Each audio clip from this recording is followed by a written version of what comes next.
ఏది అయినా ట్రై చెయ్యి ఆచి చికెన్ మసాలా. ఆచి చికెన్ మసాలా. మహిళా బిల్లు అమలు కాకుండా ఇండి కూటమి కుట్ర చేస్తుందన్నారు ఏపీ బీజేపీ అధ్యక్షులు పివిఎన్ మాధవ్. ఇది మహిళలను మోసం చేయడమే అన్నారు. మహిళలకు 33% రిజర్వేషన్లు దక్కే వరకు ఎన్డీఏ పోరాటం కొనసాగుతుందని చెప్పారు. సోనియా గాంధీ, ప్రియాంక గాంధీ, మమతా బెనర్జీ మహిళా లోకానికి సమాధానం చెప్పాలన్నారు. డీలిమిటేషన్ వల్ల దక్షిణాది రాష్ట్రాలకు అన్యాయం జరుగుతోందనేది సరికాదని తెలిపారు పివిఎన్ మాధవ్. దేని కారణంగా ఇవాళ 33% రిజర్వేషన్ తీసుకొచ్చి ముందుకు తీసుకెళ్లాలని 25 సంవత్సరాల యొక్క కళ నెరవేర్చే దిశగా నరేంద్ర మోడీ గారు 2023లో దీన్ని ప్రవేశపెట్టడం, పూర్తి స్థాయిలో దాన్ని రాజ్యసభ, లోక్సభలో 99% పైగా దీన్ని ఆమోదించి దానికి ముందుకు తీసుకెళ్తాం. ఇవన్నీ కూడా ఒక చరిత్ర.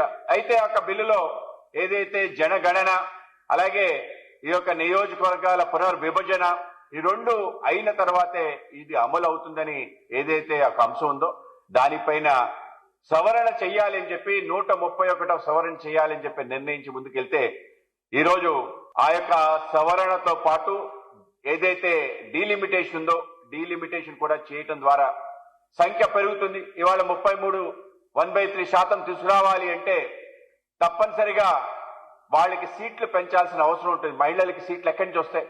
కనుక ఆ మేరకు సీట్లు పెంచే అవకాశం ఉంది. కాబట్టి దేశవ్యాప్తంగా ఒకే రకమైన సీట్లు పెంపకాన్ని అమలు చేయాలని చెప్పి, ఏ అంశాలైతే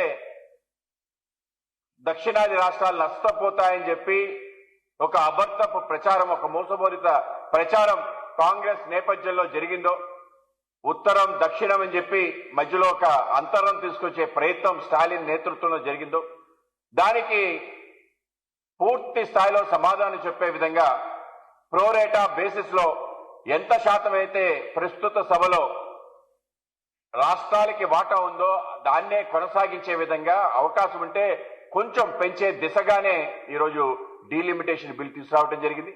మహిళలకి రిజర్వేషన్ తీసుకురావాలంటే ఆ మేరకు సీట్లు పెంచాల్సిన అవసరం ఉందా లేదా అని అడుగుతున్నాను. ఆ విధంగా పెంచే నేపథ్యంలో ఈరోజు ఈ యొక్క డీలిమిటేషన్ బిల్లు ఉంది అని చెప్పి ఒక కుంటి సాగు చెప్పి మహిళలు